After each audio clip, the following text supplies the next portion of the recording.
A very popular True Cost of Ownership series continues, where I look at one vehicle's cost of depreciation, resale value, maintenance, repair costs, as well as fuel economy and insurance over a 5 to 10 year period. This one here on the Highlander. A Toyota Highlander would depreciate 35% after 5 years and have a 5-year resale value of $27,500.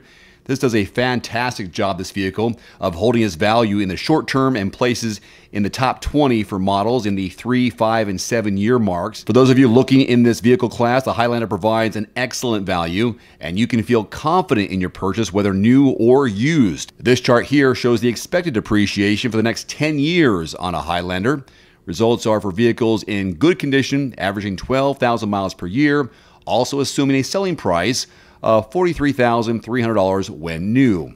So, new or used? Good question. I'm glad you asked. If you purchase a used Highlander that's 2 years old, you could save around $9,600 compared to buying it new and still have a relatively new model with plenty of useful life remaining and technology. If you plan on keeping the vehicle for 3 years, then your total cost of depreciation would be just over $5,100.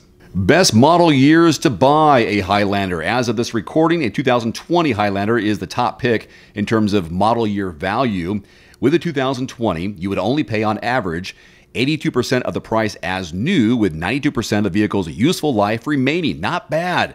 The 2019 and 18 model years are also attractive and provide a relatively good value.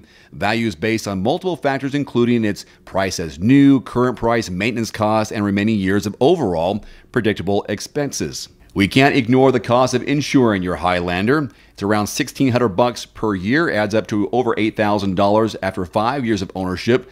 Now, these insurance costs are estimates based on national averages for a 40-year-old with full coverage, good driving record, and good credit. Maintenance and repair costs for a Highlander are pretty low, $1,600 after 5 years. Expenses include scheduled maintenance, normal wear and tear items, and expected repairs.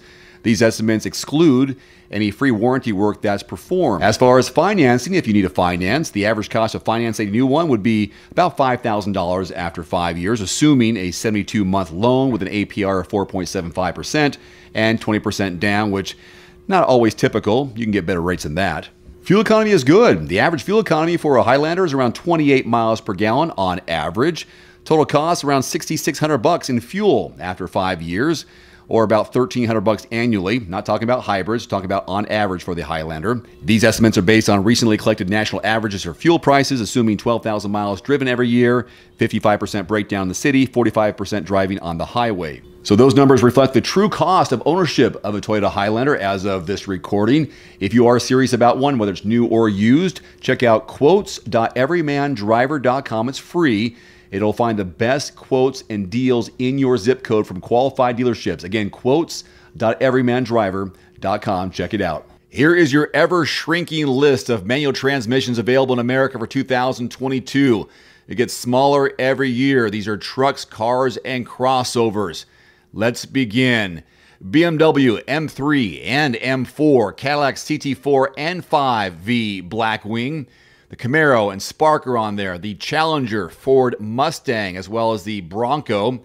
Got a couple of Civics on here, an SI and hatchback, the Veloster N, Elantra N from Hyundai. The Gladiator has a stick, so does the Wrangler, of course. The Kia Forte GT manual, Mini Cooper hardtop and convertible, the Mitsubishi Mirage, as if you'd buy one. There's also the Mirage G4, again, if you're desperate. Nissan Z, Versa, the Porsche 718, 911, a couple of Subarus on here, love that. BRZ, Crosstrek, Impreza, WRX, a couple of Toyotas as well, the Corolla and hatchback, and Tacoma. So Corolla and Corolla hatchback and Tacoma. And then Volkswagen offers the Golf GTI, and the Jetta. That is your list, the only list in America where you'll find vehicles available with a manual transmission. So hang on to it if you have one, because you won't find many more as each year the list gets smaller and smaller. So these are the top 5 most expensive car parts and problems to repair on your vehicle. Number 5, suspension problems. Your suspension system includes your tires, springs, and shock absorbers. It's designed to help you provide a smooth and safe ride on the road. If your suspension does go out, driving could become a safety hazard. Additionally, broken suspension could easily damage other parts of your cars. Suspension repair costs often come in around $1,500 or more. In some cases, you may only need to replace some small parts of the suspension, which could cost between $200 and $500. For more serious problems, you could easily see a price tag in the thousands. Number 4, airbag replacement. This can be a major financial hit since most car crashes require additional repair work outside of just replacing the airbags. For most cars, the airbag replacement cost is around $1,000 per airbag. If multiple airbags go off, that number could go up pretty fast. Number 3, transmission failure. The transmission transmits power from your engine to your drive shaft, making it a vital component in your vehicle. If it goes out, your car can't drive. Unfortunately, this important component comes with a hefty cost, as they all do. Transmission repair costs generally come in around $1,000. However, in some cases, you need to replace the transmission. Transmission repair costs generally come in at around $1,000. However, in some cases, you'll need to replace the transmission altogether. That's far more expensive. Expect to pay anywhere from $1,500 to $6,000 for a new transmission. Number 2, a dead hybrid battery. I hope this doesn't happen to me since I have a Tesla Model 3. Hybrids are good for lowering your overall gas mileage and carbon footprint, making them a great choice for the eco-conscious. However, these cars typically run on a special battery on top of the standard small 12-volt. If a hybrid battery goes out, you have an expensive problem on your hands. Most hybrid batteries are expected to last between 8 and 10 years. A new hybrid battery costs upwards of $6,000. And by far, the number one most expensive thing is engine failure. It is by far the most important component of your car. If it goes out, you may as well not even have a car.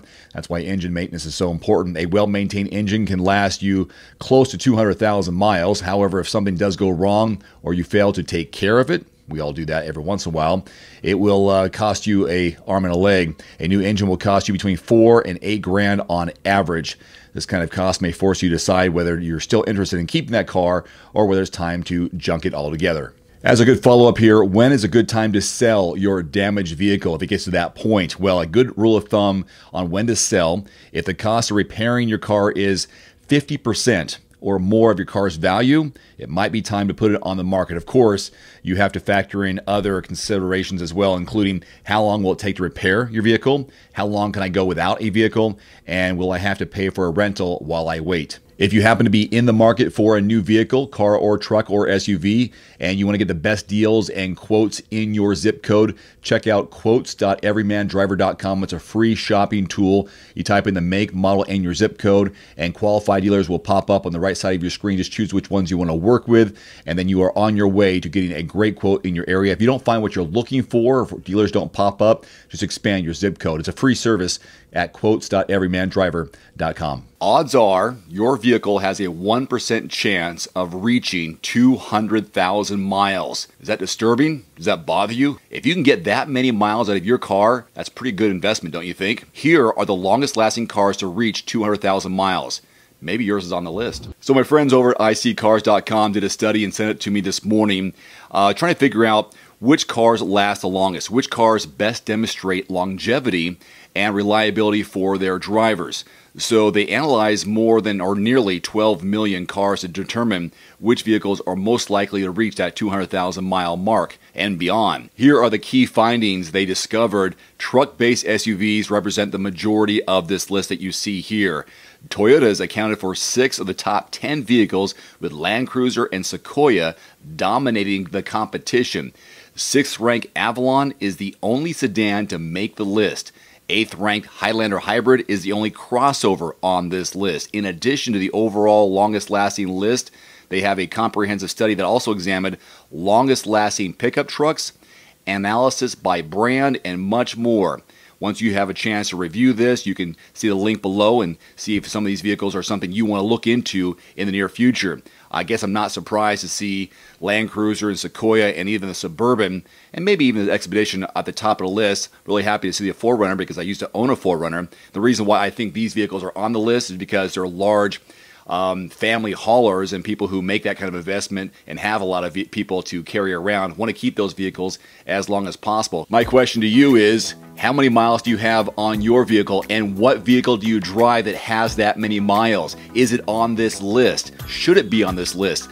Leave it in the comment section below and do some bragging about how many miles you put on your car. If you have a Land Cruiser, I'm not surprised. But if you have a Toyota Prius, I'm a little bit surprised, in a way. Anyhow, that's it for today. You can find a link to this full study in the description below from iSeeCars.com. See you next time. Adios. Thanks for watching. Please click subscribe and give us a thumbs up. See you next time.